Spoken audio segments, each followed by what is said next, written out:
In this video, we move from step 5 of the research process, which has been analyzing data, to step 6 of the research process, which is presenting and reporting your findings.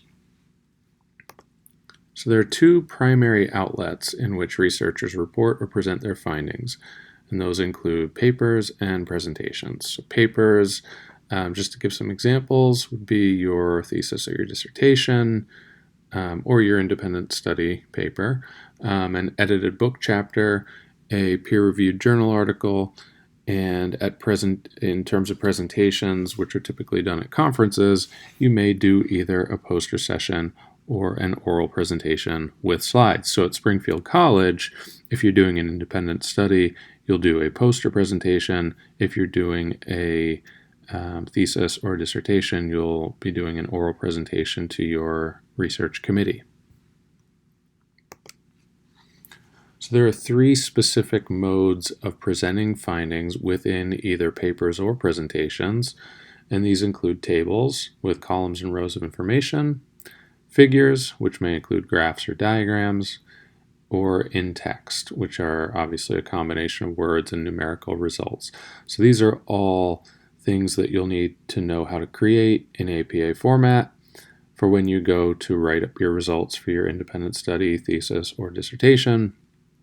So in this video, we'll be spending some time just showing what those look like in APA format, just showing you some examples from the various analysis examples that we've covered in this class.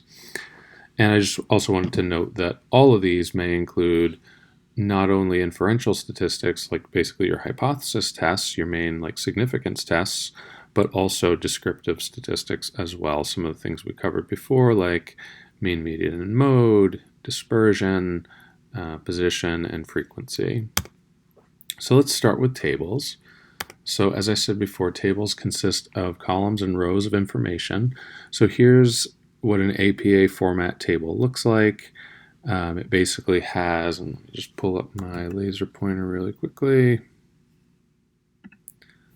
So it basically has only horizontal lines, basically at the top of the table, after the table headings, which are mean, standard deviation, etc., and all the way at the bottom of the table. So no more horizontal lines separating the rows of information within the table. And also notice there are no vertical lines. We just keep everything nicely spaced, decimal points perfectly aligned in every column, and things of that nature. So these are descriptive statistics of the Likert scale responses that students gave when asked, to what extent do you like dogs, cats, birds, etc. So we have the means, so dogs, pretty much the clear winner on that one.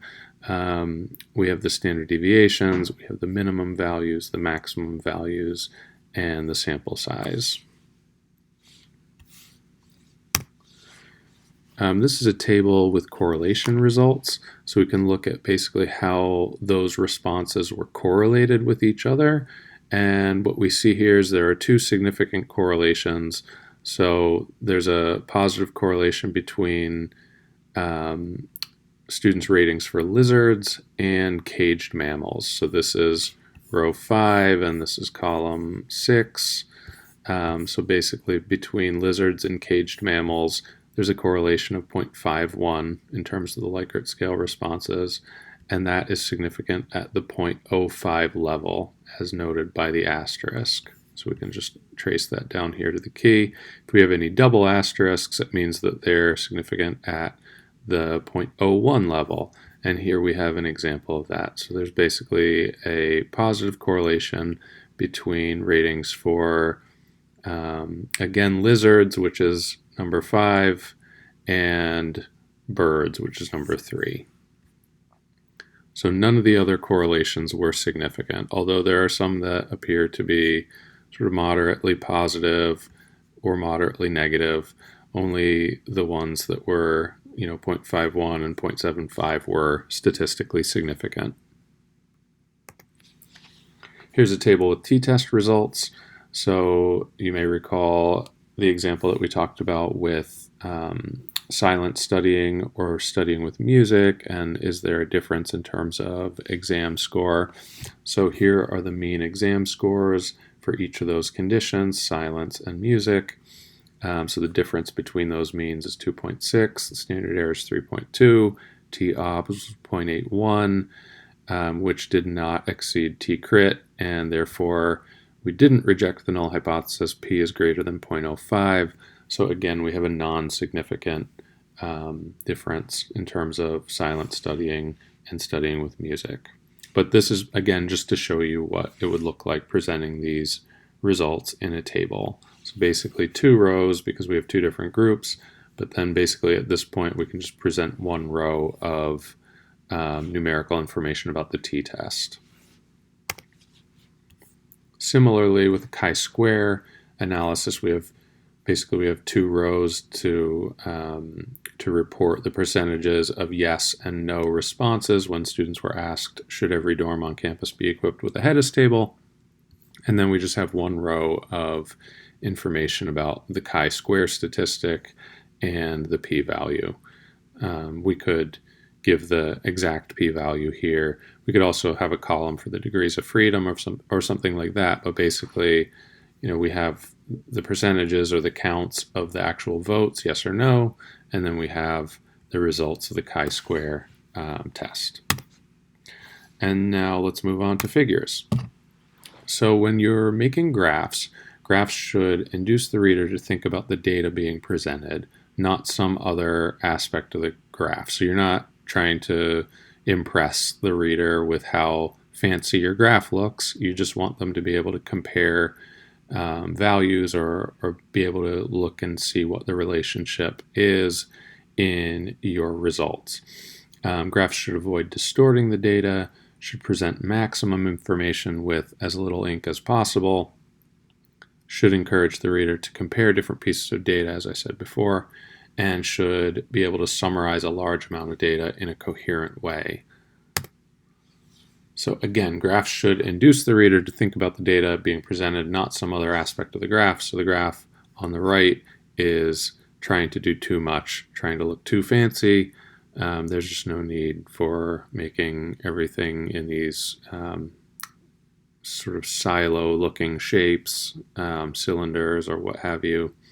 You can just go with simple bars. So basically the graph on the left is showing the exact same information as the graph on the right, but it's just a lot easier to kind of see what the results of the study are showing. Graphs should also avoid distorting the data, as I said before. So the problem with the graph on the right is that there's no reason for the scale to be this high if we don't have data covering as many as like 50 nightmares in a week, which seems kind of unrealistic, at least in my opinion, to have 50 nightmares. So why not just put it on the scale that matches the actual observed data, so we can compare people who've eaten cheese, I guess, have on average 11 nightmares in a week. People who haven't eaten cheese have on average 7 nightmares in a week. But the point here is don't distort the data to make it look like there's less of a difference than there really is. All right, and here's a graph showing correlation results. You may recall we looked at the relationship between gas mileage and horsepower in cars. So again, this is just a scatter plot that I think you've already seen before in an earlier video with a line of best fit to show that the relationship is negative. And here I've also given the actual correlation coefficient R, and the p, or basically the fact that p is less than 0.001 to show that it's a significant relationship. This is not based on an example that you've seen before, but this is basically just to show that if you're doing a t-test, you could use a bar graph to show the difference between groups. In this case, we have 2 different types of curriculum, teaching style, I think, something like that. And then we have basically 5 different variables that we're making comparisons on. So you can show the mean score with the level of the bar, and then you can add these error bars here to show standard deviation or something like that. So that's basically it for graphing a t-test. For chi-square results, your choice of graph may depend on whether you're doing a one-way or two-way chi-square.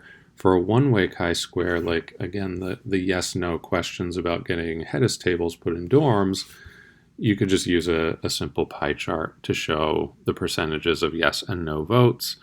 If we break it down further by year in college, so freshman, sophomore, junior, senior, we can use bar graphs to basically show the relative yes-no votes at each grade level. Remember, we said that for first-year students, there was a much bigger disparity between yes and no votes compared to the other 3 years in college. And then just also wanted to show an example of a diagram which you can use to show relationships among many different variables. So this is also sometimes called a path diagram. So basically what it's saying is one's attitude towards exercise is going to be positively related to the amount of exercise that they do, which is positively related to weight loss. However, the amount of exercise you do is also going to be positively related to food intake. Obviously, the more calories you burn, the more calories you need to take in, and food intake is negatively related with weight loss. So basically just showing that between these variables, there's sort of a trade-off or like a tension, I guess, between amount of exercise and food intake and how that affects weight loss. And finally, you can report your findings in text. And so I just have a couple examples of statements of findings similar to what we've looked at throughout the last section of the course where we were talking about correlation and t-tests and chi-square analysis. So I'm basically just going to run through these slides. You can feel free to pause and read them. I'm not going to read them to you, so I'm just going to go through these quickly. So here is a statement for our correlation example from the PETS data. And again, it just shows how APA format requires a certain style for reporting the R statistic in this case. So R, degrees of freedom, what the correlation actually is, 0.75, and the p-value. So I did that for the correlation between lizards and birds, the correlation between lizards and caged mammals. So similar for the second sentence, so feel free to pause and reread that if you'd like. And for a t-test, similar format, but we have t, degrees of freedom, the t-obs value, which is 0.81, and the p-value, which is 0.44, so not significantly different. So again, feel free to pause and reread. And finally, a chi-square example. Again, it's the example where we're looking at year in college and the relationship between that and answers yes or no, whether you want to have Hedis tables put in the residence halls. And so here's the chi-square symbol. The degrees of freedom is 3. I also went ahead and put the sample size, which was 1,000. We had 1,000 students participate in this hypothetical study. And the chi-square value and the p-value. Again, feel free to pause and reread. So that's it for reporting findings in tables, in figures, and in text. And so next time we'll talk more generally about presentation formats. Thanks and have a good one.